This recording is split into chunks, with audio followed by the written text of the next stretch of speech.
ready to take your podcast or music project to the next level. I'll show you their secret techniques today. Open Adobe Audition, import audio file, select the audio clip, press Ctrl A to select audio. Go to the Effects menu, scroll down and select Time and Pitch.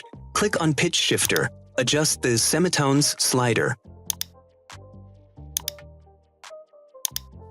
In less than 60 seconds, I'm going to show you the fastest way to change the pitch and tone of your voice in Adobe Audition. No complicated settings. Once satisfied with adjustments, click on OK to apply changes.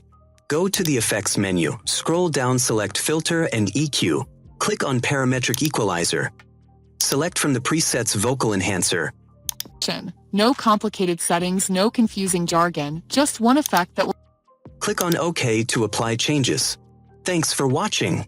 If you found this tutorial helpful, don't forget to like and subscribe for more audio tips.